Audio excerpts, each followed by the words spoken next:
Hey everyone, this is Mustafa back again and thanks for being here. And in my previous video I have said that I am going to make a series of video about the cinema line from Sony. As I said, I am going to make a video on a regular basis about this particular line.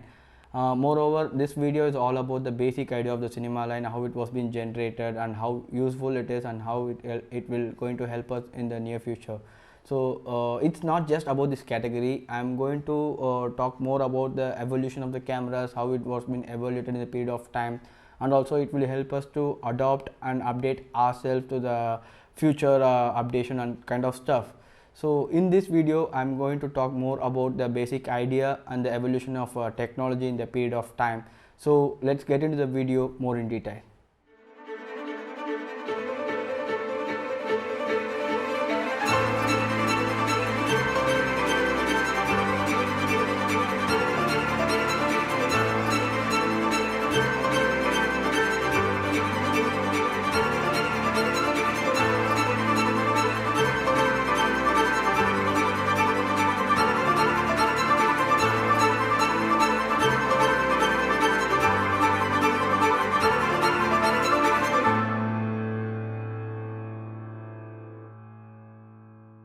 If you watch it very closely, the basic idea how it was being generated in the period of time, the cinema, especially the cinema line, the one unique thing of all these four cameras is all having the 35mm full frame sensor.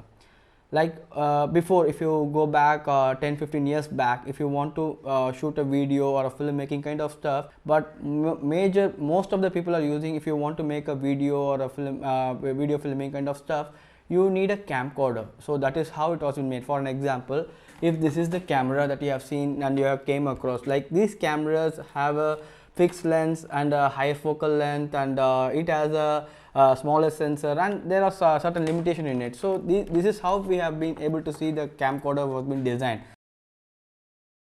I think it was a 2009. It was a period of time where the DSLR filmmaking was being introduced, and most of the people have been appreciated the quality which it was being produced by that camera, and most of the people are loving it because so far the camera whichever they're using, which has a smaller sensor and the quality limitation and the ergonomic and everything, is going to be something big, and quality limitation will be there. But when it comes to a DSLR filmmaking, where you have the liabilities of using the 35mm sensor, which means a full frame, and the sensor size is going to be bigger.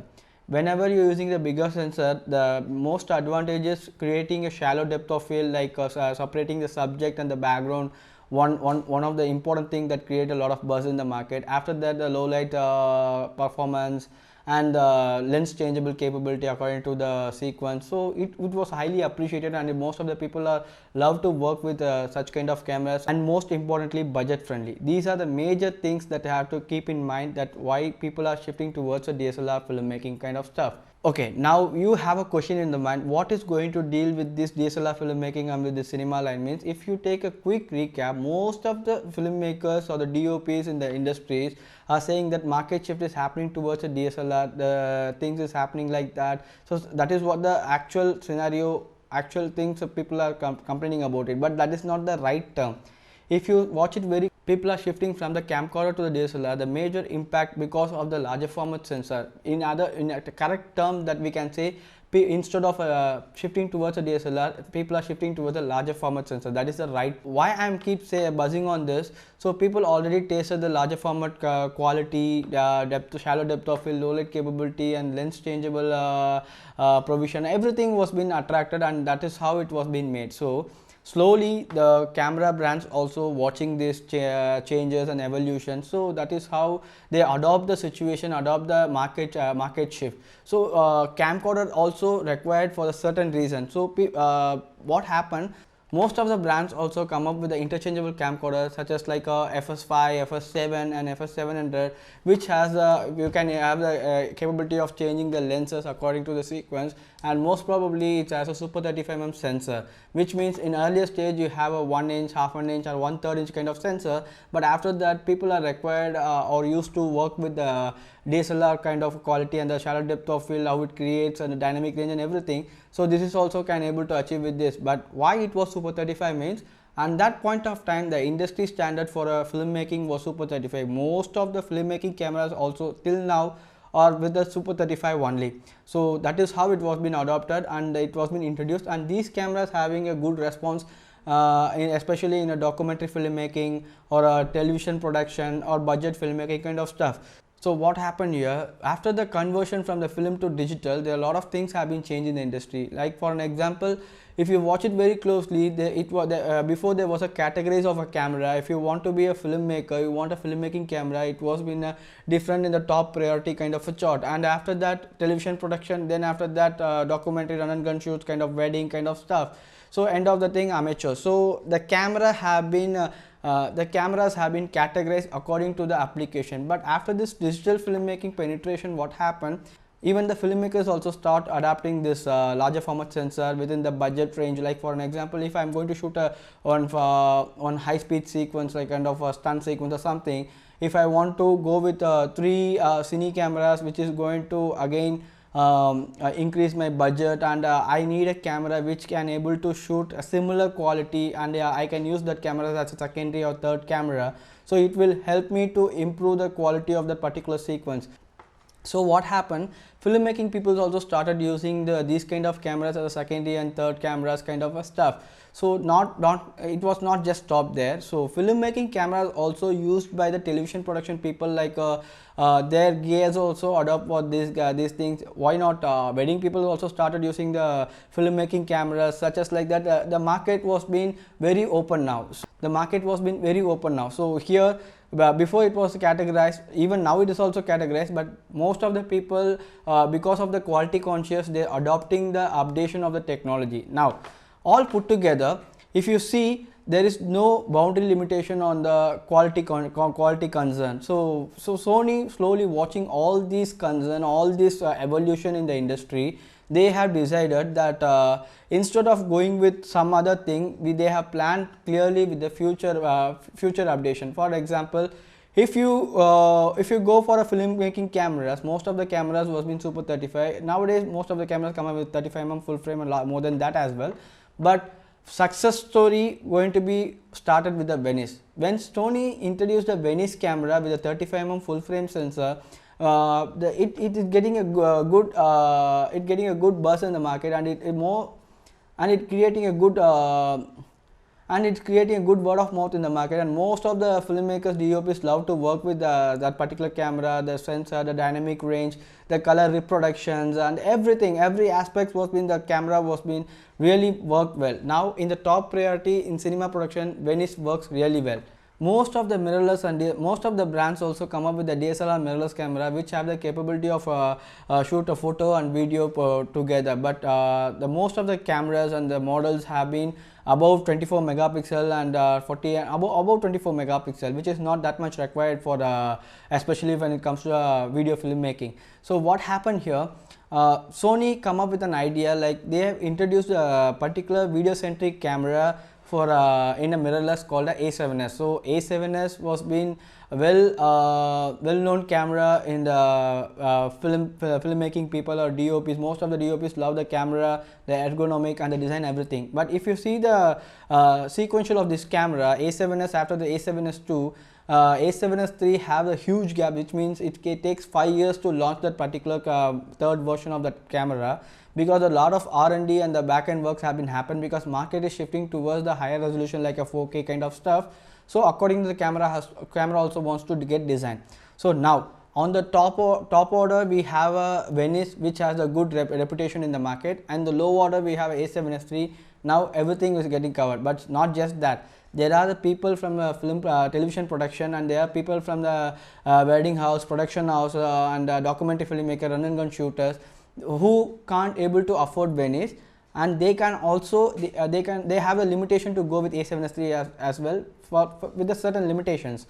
So they need a camera which it has the ergonomic of Venice, and it has to perform like A7S3 kind of stuff. So here when it comes to A7S, it has a good reputation in the sensitivity and dynamic range.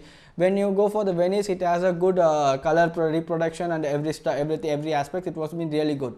So now this idea have been generated, and it has been, now it has to get balance. It has to get a clear bridge in between the every application. Now Sony come up with another model called FX9 next to Venice. FX9 is the camera with the same 35mm full frame sensor, and it has a lot of functions which is more required for the television production and documentary filmmakers. After that, such a big body, it's not that easy to carry for the run and gun shooters or documentary filmmakers or wedding people.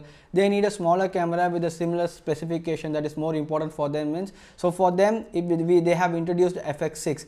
After that, FX3 was being introduced because most of the people nowadays, most of the DOPs especially love to shoot a longer shots, and they want to put the camera in the gimbal, and they want to put the camera wherever they want. It is like they need a compact camera and need a better quality. So now all these ergonomic design that you have started from the top, Venice, FX9, FX6 and FX3, it will fit on every application. For an example, if I am going to make a movie, my primary camera is a Venice, but which it is a stunt sequence, I am going to place the camera inside the car or somewhere where I can't able to fit the camera of a Venice, such a Venice or FX9. I need a camera like FX3. So both the sensors, 35mm and color reproduction is not going to be same, but it's going to be similar. So that is how it was being balanced.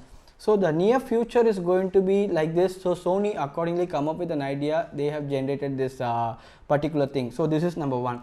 Number two, Sony have come up with one important thing, that is the most important thing that I can say, is one mount system. So when it comes to a one mount system in Sony, if you take from the cinema camera to the mirrorless camera, every camera have the same universal mount, so same mount called E mount.